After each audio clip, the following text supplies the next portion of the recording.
Hi everyone, this is Bharti and welcome to Dream Maths. So stats में chapter start कर रखा है, that is hypothesis testing. Super easy chapter है। आज इस चैप्टर का 20th पार्ट करने वाले हैं और ये लास्ट पार्ट है।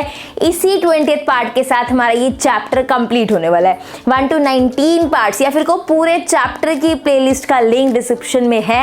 आप इजीली सारा चैप्टर अच्छे से कर सकते हो, बस सारे पार्ट सीरियल ऑर्डर में देखना, फिर अच्छे से समझ आएगा चैप्टर। आज हम क्या पढ़ने वाले लास्ट पार्ट में, टेस्ट ऑफ होमोजेनिटी। ये क्या होता है? सुपर इजी है, कोई नया फॉर्मूला नहीं है, पहले वाले फॉर्मूला से ही काम कर रहे होंगे। बस इस क्वेश्चन की हैंडलिंग करनी आनी चाहिए कि टेस्ट ऑफ होमोजेनिटी का अगर क्वेश्चन आता है इसको हैंडल कैसे करते हैं। एक तो ये करने वाले हैं, इसका एक क्वेश्चन करेंगे आज, और एक क्वेश्चन और करना है आज, that is pooled chi square value का। इसके लिए अलग पार्ट नहीं बनाया। एक क्वेश्चन टेस्ट ऑफ होमोजेनिटी का करेंगे आज और एक question pooled chi square value का करेंगे। बस चैप्टर कंप्लीट करेंगे। टोटल कितने क्वेश्चन करने हैं? 2 क्वेश्चन करने हैं। स्टार्ट करते हैं। सबसे पहले बात करेंगे टेस्ट ऑफ होमोजेनिटी के बारे में। होमोजेनिटी का मतलब क्या होता है? होमोजेनिटी का मतलब है कि जो सैंपल उठाया गया है क्या वो सेम पॉपुलेशन से है, क्या डिफरेंट पॉपुलेशन से है। कि जो 2 सैंपल्स हमने उठाए हैं वो एक पॉपुलेशन से उठाए गए हैं कि डिफरेंट पॉपुलेशन से उठाए गए हैं। अगर सेम पॉपुलेशन से उठाए जाते हैं सैंपल, उसे होमोजेनिटी कहते हैं कि यस वहां पे होमोजेनिटी है, सैंपल होमोजीनियस है कि अगर वो सेम पॉपुलेशन से उठाए गए हो। अब क्वेश्चन कैसे आता है, हैंडल कैसे करते हैं, वहां हम एक सैंपल नहीं चेक करते कि हाँ ये सेम पॉपुलेशन से है या नहीं है। इसके लिए मेथड है नल हाइपोथेसिस, ऑल्टरनेटिव हाइपोथेसिस, इन सब का यूज करके हम होमोजेनिटी टेस्ट करते हैं। क्वेश्चन के थ्रू बहुत अच्छे से समझ आएगा। देखो क्वेश्चन क्या कह रहा है, a insurance company has introduced a new scheme for employees. ठीक है, इंश्योरेंस कंपनी ने एक नई स्कीम निकाली, किसके लिए? एम्प्लॉयज के लिए। आगे देखो, independent random samples of 100 males and 120 females when examined to know their views about the new scheme yield the following result। जब कुछ लोगों को पूछा गया कि ये जो नई स्कीम आई है वो कैसी है, तो उसमें से 100 मेल्स और 120 फीमेल्स का डाटा यहाँ नोट किया गया। मेल्स की बात करें, 25 ने कहा ठीक है, 40 का अगेंस्ट है, नहीं ये पॉलिसी नई वाली ठीक नहीं है। इनडिफरेंट का मतलब उन्हें फर्क ही नहीं पड़ता, और 35 मेल ऐसे हैं जिन्हें फर्क नहीं पड़ता पॉलिसी अच्छी है नहीं है, उन्होंने कंसीडर भी नहीं किया। तो ये 4 मतलब उसके साथ, ये उसके अगेंस्ट, और ये इन्हें कोई फर्क नहीं पड़ता। ऐसे 35 फीमेल्स हैं जो कहती हैं ठीक है, 55 फीमेल्स हैं जो कह रही नहीं अगेंस्ट है, एंड 30 फीमेल्स हैं जो कह रही हैं हमें फर्क नहीं पड़ता। नीचे तो क्या दिए हुए हैं? टोटल दिए हुए, डाटा दिए हुए हैं। ठीक है, क्वेश्चन पढ़ो आगे क्या कह रहे हैं। Test the hypothesis. Hypothesis test करनी है। अल्फा की वैल्यू कितनी है? 0.01 पे। That the 2 samples have come from a homogeneous population. Directly question में लिखा होता है। क्या बताओ, आप इससे बता सकते हो कि ये जो सैंपल है वो होमोजीनियस पॉपुलेशन से है, मतलब सेम पॉपुलेशन से ये सैंपल उठाए गए हैं। आपने ये चेक करना है।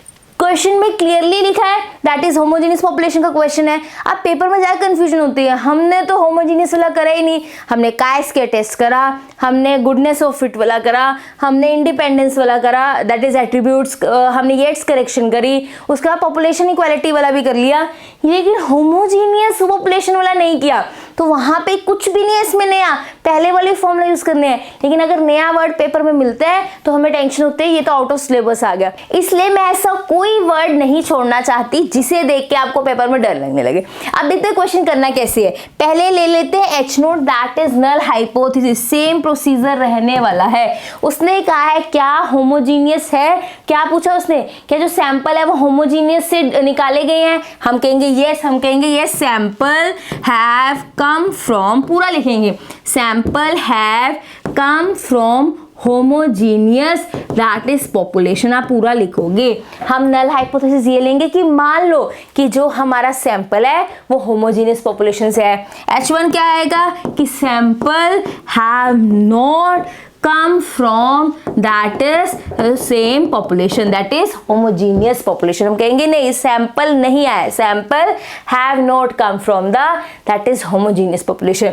अल्फा क्या दिया हुआ है 0.01, H0 H1 अल्फा हो गया. उसके बाद कैलकुलेशन कैसी होंगी, ऐसे ही होने वाली है जैसे इंडिपेंडेंस ऑफ एट्रीब्यूट्स में होती थी. सेम प्रोसीजर, वही हम एक्सपेक्टेड वाला टेबल बनाएंगे, सेम काम कर रहे होंगे. तो टेस्ट ऑफ होमोजेनिटी में भी किसका यूज होगा, इंडिपेंडेंस ऑफ एट्रीब्यूट्स का. कितना इंपॉर्टेंट टॉपिक हुआ, खुद इंडिपेंडेंस ऑफ एट्रीब्यूट्स में यूज हुआ, फिर येट्स करेक्शन में यूज हुआ, इक्वालिटी ऑफ पॉपुलेशन में पॉपुलेशन प्रोपोर्शंस में यूज हुआ, अब ये यहां पर भी यूज हो रहा है होमोजीनियस पॉपुलेशंस में. फटाफट से करते हैं. अल्फा 0.01 सेम का स्क्वायर लिखेंगे, that is summation O minus E का होल स्क्वायर बाय ई. जैसे हम किस में लिखते थे, इंडिपेंडेंस ऑफ एट्रीब्यूट्स में लिखते थे, वैसे लिख दिया.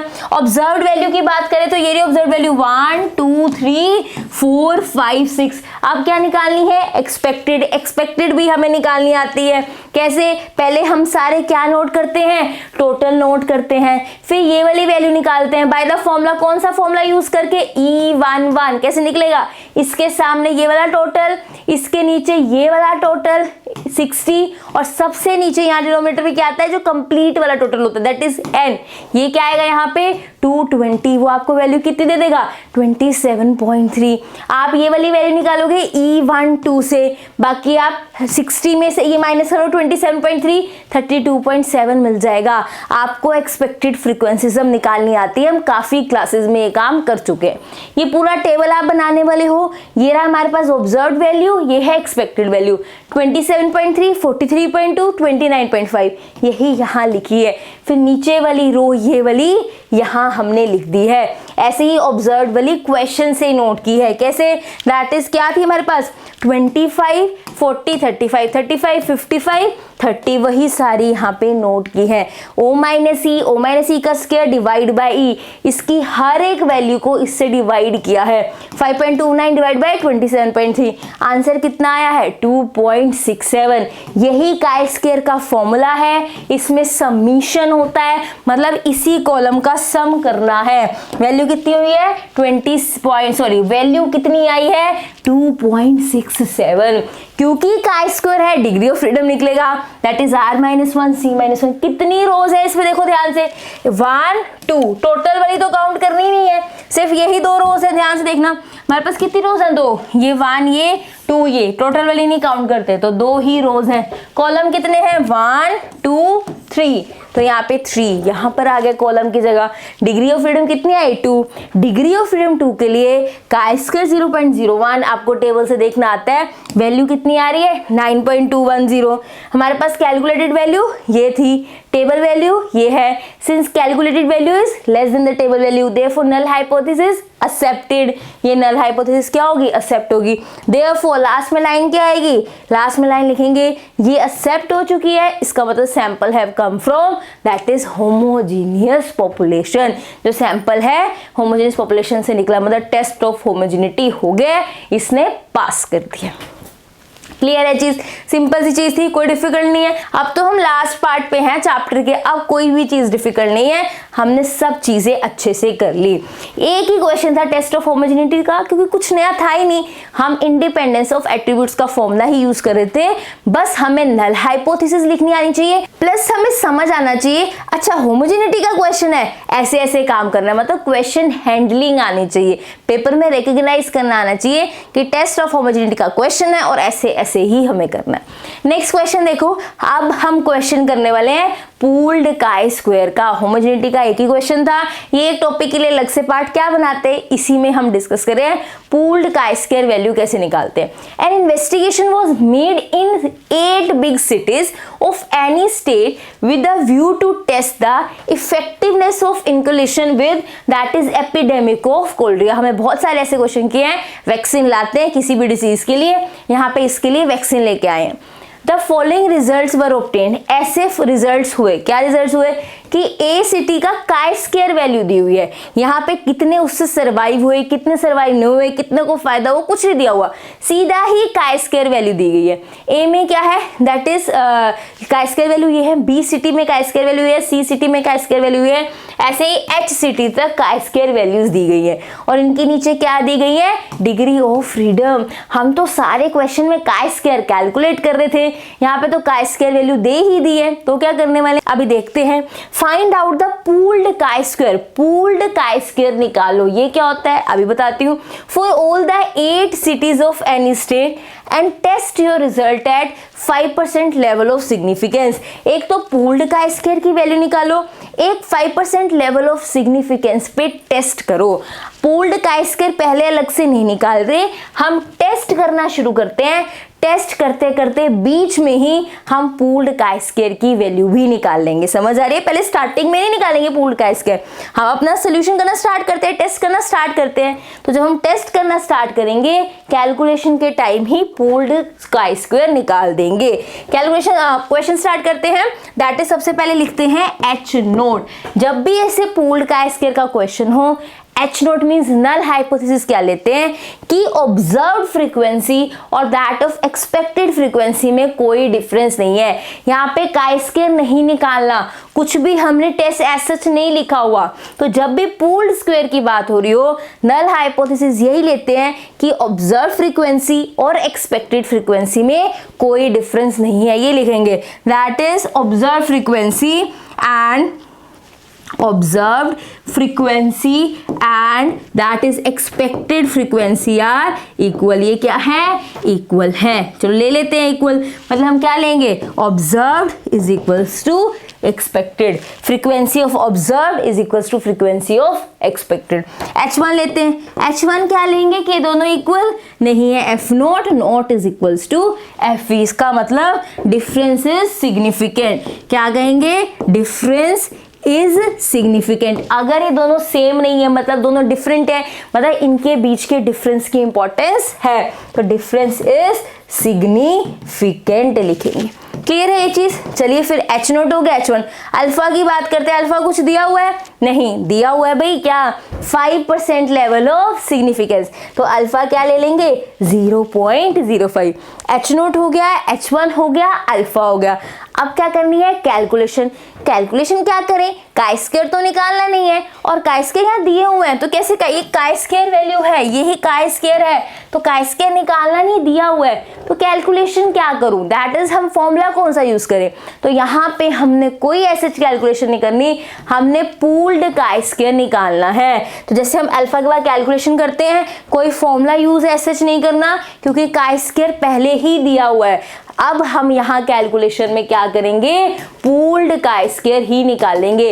ये पूल्ड काय स्क्वायर क्या होता है, सिंपल सी बात, सारे काय स्क्वायर को ऐड कर दो, उसको पूल्ड काय स्क्वायर कहते हैं। आई एम रिपीटिंग, सारे काय स्क्वायर को ऐड कर दो, उसको पूल्ड काय स्क्वायर कहते हैं। This plus this plus this, answer कितना आ रहा है 31.14। ये आपके पूल्ड काय स्क्वायर की वैल्यू, आप कैलकुलेटर में सबको ऐड करके देख लेना, 31.14 आएगा। अगर आप सारे काय स्क्वायर को ऐड कर रहे हो तो सारे डिग्री ऑफ फ्रीडम को भी ऐड करोगे, टोटल डिग्री ऑफ फ्रीडम क्या आ रही है, 8 आ रही है। यहाँ काय स्क्वायर पहले ही दिया हुआ है, इट मीन्स हमें काय स्क्वायर नहीं निकालना, हम यहाँ पे क्या निकालेंगे, पूल्ड काय स्क्वायर, मतलब सारे काय स्क्वायर्स को ऐड कर दो। ये हमारा पूल्ड काय स्क्वायर है और ये हमारा डिग्री ऑफ फ्रीडम है। यही हमारा अब काय स्क्वायर का आंसर है, जो हम अपनी रेंज और डिसीजन देने में यूज करने वाले हैं। ये तो बहुत सारे काय स्क्वायर थे जो इनको ऐड करके आ रहा है, यही अब हमारा कैलकुलेटेड काय स्क्वायर है। अब कैलकुलेटेड काय स्क्वायर मिल गया तो डिग्री ऑफ फ्रीडम निकलेगा, that is degree of freedom क्या आएगा, अभी हमने ऐड करके निकाला कितना 8। अगर काय स्क्वायर होता है तो डिग्री ऑफ फ्रीडम चाहिए होता है, तो हमारे पास डिग्री ऑफ फ्रीडम 8 आया और हमारे पास काय स्क्वायर कितना है 31.14। हम क्या लिखेंगे 4, that is degree of freedom 8, chi square की वैल्यू 0.05 पे 15.507 होती है टेबल में। टेबल से देखते हैं तभी तो हम रेंज डिसाइड करते हैं, लेस है कि ग्रेटर है, एक्सेप्ट करना है, नल हाइपोथेसिस या रिजेक्ट करना है। ये तो काय स्क्वायर का आंसर आया, ये डिग्री ऑफ फ्रीडम मिल गया। डिग्री ऑफ फ्रीडम के बाद हम टेबल से वैल्यू चेक करते हैं कितने आई 15.507। Since calculated value is not less than the table value, therefore null hypothesis rejected. Null hypothesis क्या होगी? रिजेक्ट हो गई। ये हमारी कैलकुलेटेड वैल्यू है, ये हमारी क्या है? Table value. देखो उससे ग्रेटर है, लेस तो है नहीं, तो नल हाइपोथेसिस क्या होगी? रिजेक्ट। नल हाइपोथेसिस क्या ली थी हमने कि ये तो सेम है, ये क्या होगी? रिजेक्ट होगी। इसका मतलब ये सेम नहीं है, डिफरेंस क्या है? सिग्निफिकेंट है। तो आप लिखोगे null hypothesis rejected, therefore difference is significant. ये आप लिख रहे होगे। इसमें क्या माइंड में रखने वाली चीज है कि जब भी पूल्ड का स्क्वायर का ऐसा क्वेश्चन है, नल हाइपोथेसिस क्या लेनी है कि एक्सपेक्टेड और ऑब्जर्व्ड इक्वल है, और आपको अल्टरनेटिव उससे उल्टी चीज लेनी होती है। सेकेंड चीज, पूल्ड के लिए सारे का स्क्वायर ऐड करने होते हैं। थर्ड चीज, आपको फिर ये जो ऐड करके वैल्यू आती है यही हमारी कैलकुलेटेड वैल्यू होती है। डिग्री ऑफ फ्रीडम भी इन्हें ऐड करके निकलता है। लास्ट, डिग्री ऑफ फ्रीडम के बाद हमें पता टेबल से वैल्यू देखनी होती है ताकि हम कंपेयर कर पाए, उसके बाद आपको डिसीजन लेना आता है।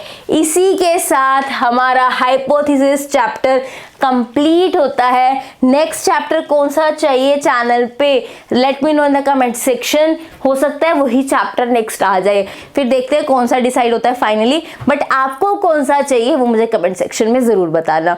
और ये भी बताओ ये पूरा चैप्टर कैसा लगा। ये 20 पार्ट्स लग रहे हैं, 20 पार्ट्स का चैप्टर, लेकिन बहुत ईजी है। फॉर्मूला शीट बनाओ, फॉर्मूला रिवाइज करो, क्वेश्चन की हैंडलिंग जब आप 20 पार्ट्स कर रहे होगे ना, बाय दिस पार्ट आपको क्वेश्चन हैंडलिंग आ गई होगी। नल हाइपोथेसिस, अल्टरनेटिव हाइपोथेसिस, तो आपको ऐसे लग रहे होंगे अच्छा ये कोई डिफिकल्ट है, जो कि फर्स्ट पार्ट में इतना लग रहा था कि कैसे होगा। या आपको लग रहा होगा मैम नल कैसे लें, नल हाइपोथेसिस से कैसे डील करें, अल्टरनेटिव हाइपोथेसिस से कैसे डील करें, समझ नहीं आ रहा कौन सी कब लें। तो अब 20th पार्ट तक आपको अच्छे से चीजें क्लियर हो गई होंगी कि नल हाइपोथेसिस कैसे लेनी है, अल्टरनेटिव कैसे लेनी है। ठीक है, तो कमेंट सेक्शन में पहले अपना चैप्टर बताओ नेक्स्ट आपको कौन सा चाहिए, प्लस ये भी बताओ आपको ये हाइपोथेसिस टेस्टिंग का चैप्टर कैसा लगा। I hope you like this video. If you like this video, do like, share, comment and subscribe to my channel which is Dream Maths. Thank you so much for watching.